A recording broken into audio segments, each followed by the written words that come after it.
you get more survivors. Okay, but if you take half of the L10 dose for lead and half of the L10 dose for mercury, and you give that to the rats, they all die.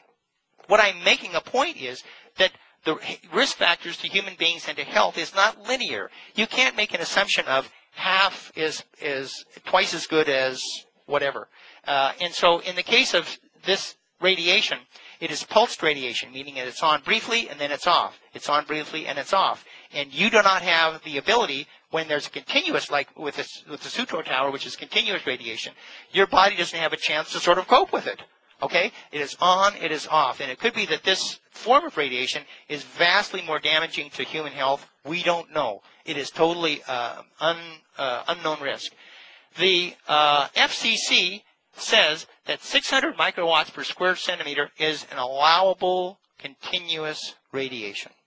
600 microwatts per square centimeter. That is this line on this curve. As we can see, this is vastly in excess of the measured dose level at a 18-fold increase in childhood leukemia.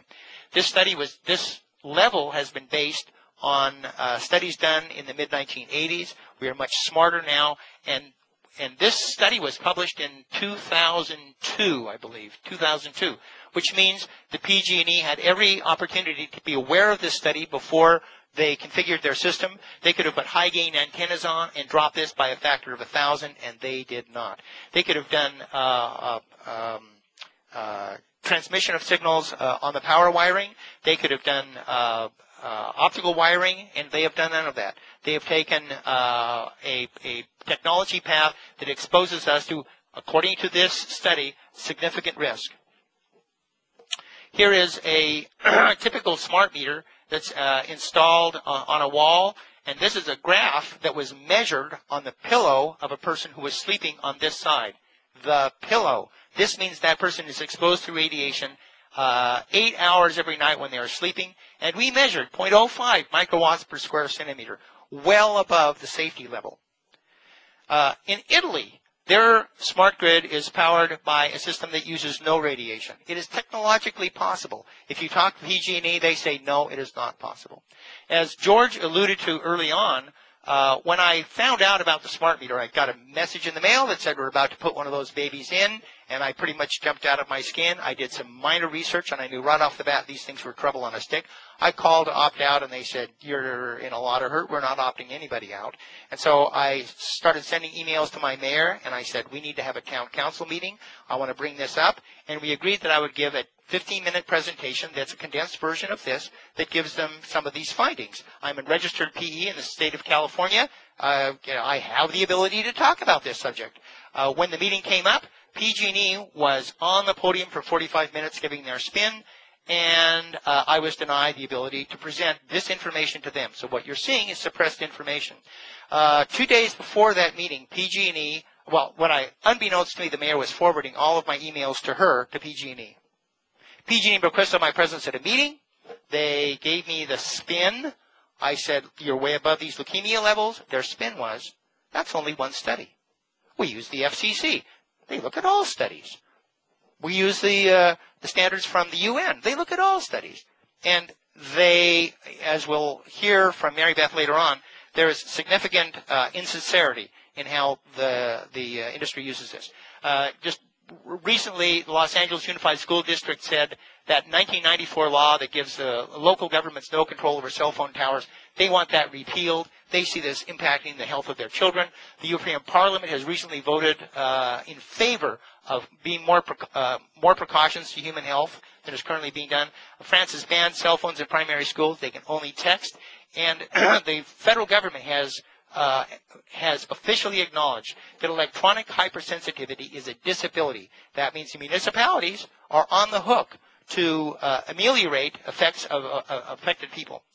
This, I believe, is the whole reason PG&E came to see me, the privacy issue. Here we have a smart meter that is monitoring the power going to your house, and here are some activities that might be occurring in the house. And what I've shown here is a $3.24 DSP chip. DSP stands for Digital Signal Processing. This is something that I learned at MIT. And for the better part of 9 years, I worked for Ingersoll Rand, and I designed digital signal filtering for industrial control systems. And what I mean by that is when you are putting power to a motor in an industrial process, by looking at the frequency characteristics of that motor, you can determine the health of the process. It's a great way to not have to put a probe inside of the process.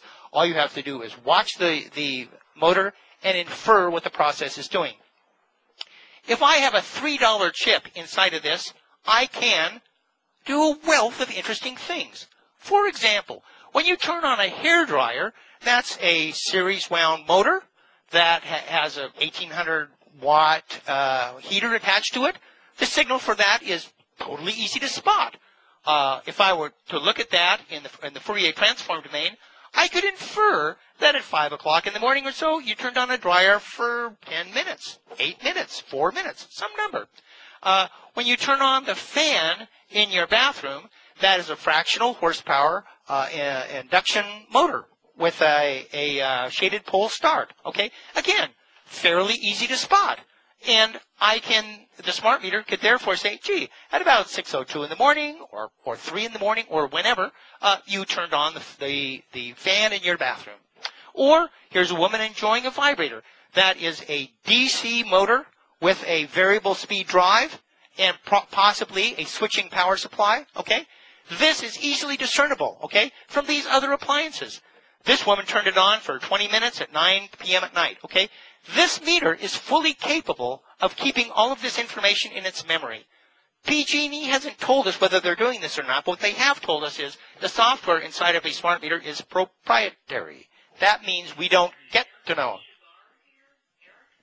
Thank you so much. I doubt if that's a coincidence.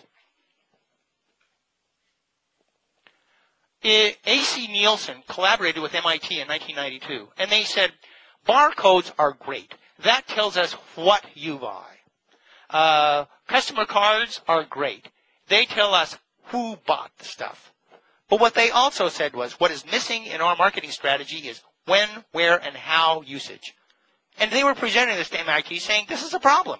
We do not know when, where, and how our products are being bought, how they're being used. If the smart meter supplies this information, I assert that this has an extraordinary amount of marketing value. This isn't a trivial bit of information that we can discount. There are people with a lot of money who want to know this. And PG&E is asserting, well, we're not doing it. But by the way, all the stuff that goes on inside of the meter is top secret. Here is, and if you think that's bad, they're just getting warmed up. Here is graphics from the industry itself talking about this link inside of the house.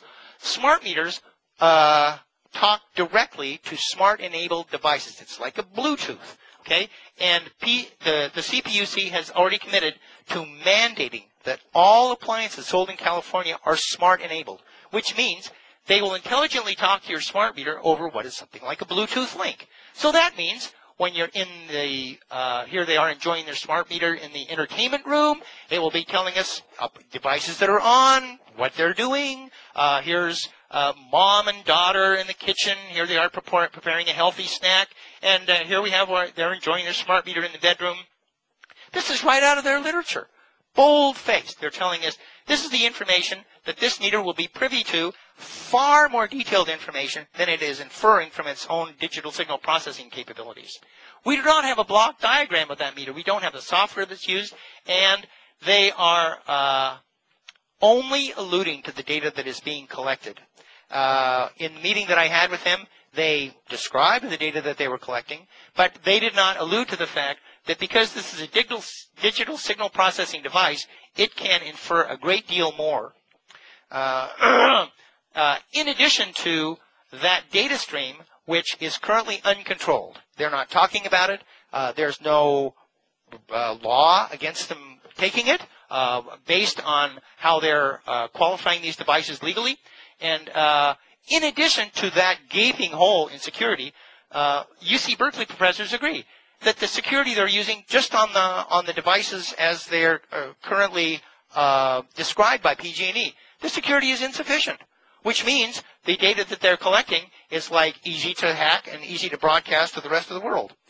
The Fourth Amendment to the Constitution says the right of the people to be secure in their persons, houses, and papers shall not be abridged. This thing is directly looking at the interior of your house if it collects this sort of information. This I have not given permission to PG&E to do, as no one in this room has, because they have not even asked for that permission. They are assuming that this meter is identical to the meter that they currently have a utility easement for. Okay? But the current meter, it sits on the side of the house, and I could care less if somebody walks up and looks at the numbers. Go ahead. Look at my neighbors. Have a blast. But I do not want this thing giving a diary of the internal activities in my home to the highest bidder. I'm in a court suit with my health insurance provider saying, listen here, you were supposed to cover my kidney disease. What's wrong?